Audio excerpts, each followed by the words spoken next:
Nous méditons l'Évangile selon saint Matthieu, chapitre 9, versets 32 à 38. Jamais pareille chose n'a paru en Israël. En ce temps-là, voici qu'on présenta à Jésus un possédé qui était sourd-muet. Lorsque le démon eut été expulsé, le sourd-muet se mit à parler. Les foules furent dans l'admiration et elles disaient : « Jamais rien de pareil ne s'est vu en Israël. » Mais les pharisiens disaient : « C'est par le chef des démons qu'il expulse les démons. » Jésus parcourait toutes les villes et tous les villages, enseignant dans leurs synagogues, proclamant l'évangile du royaume et guérissant toute maladie et toute infirmité.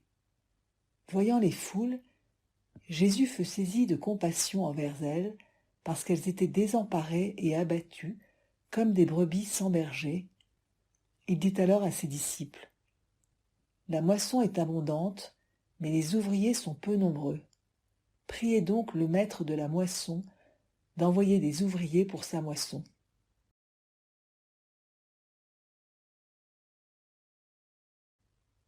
Prière. Me voici devant toi, Seigneur, pour me mettre à ton école. Dans le silence, je me prépare à accueillir ta parole. Demande.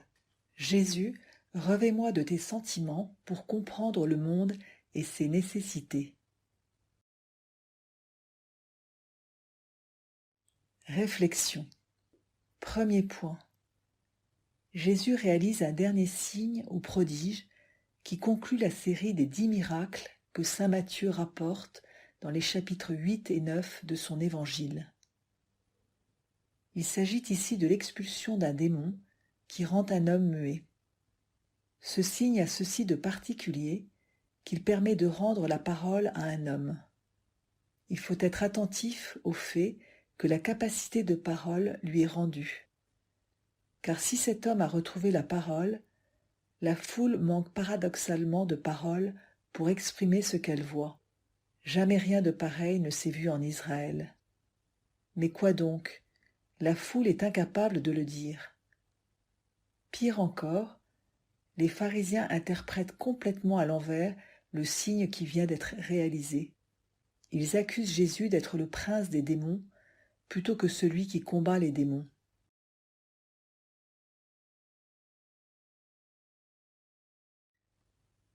Deuxième point. Face à l'incompréhension des foules et des pharisiens, Jésus ne se laisse pas abattre et poursuit son ministère qui tient en 2 mots : enseigner et guérir. Jésus n'est pas un rabbi qui se contente de dire de belles paroles, mais le salut qu'il prêche, il le réalise. Sa parole est toujours accompagnée d'une action, ou, pour le dire autrement, sa parole est efficace. Elle fait ce qu'elle dit en guérissant toute maladie et toute langueur. Le temps du salut est arrivé. Troisième point. Après cela, 2 images nous sont proposées. D'abord, celle du berger. Jésus est pris aux entrailles en voyant combien les foules sont laissées à elles-mêmes.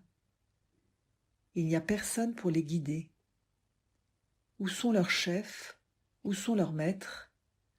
Qui prend leur défense ? Qui les protège ? On ne s'étonnera pas dans d'autres passages de l'Évangile d'entendre Jésus raconter la parabole du bon berger en endossant lui-même ce rôle.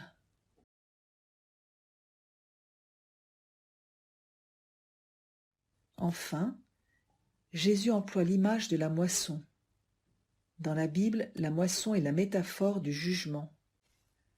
Si la moisson est à point, c'est que le jugement est arrivé. Jésus, par son ministère de parole et de guérison, pose un jugement sur le monde, un jugement qui est éminemment positif. Les foules sauront-elles reconnaître que le temps du salut est arrivé ?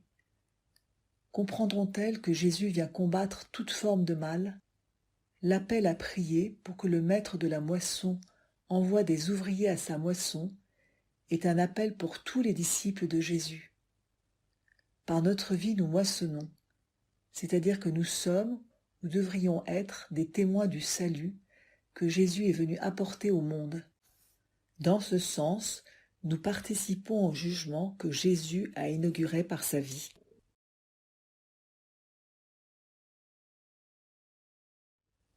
Dialogue avec le Christ.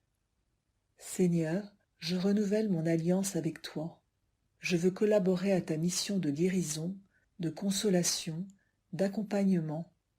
Je t'offre mes paroles pour que tu parles en moi. Je t'offre mes mains pour que tu agisses par moi. Je t'offre tout ce que je suis pour que ce soit toi, le Christ, qui vive, travaille et prie en moi. Résolution. Aujourd'hui, je chercherai à participer à la mission de guérison de Jésus en étant particulièrement attentif à un besoin de quelqu'un de mon entourage.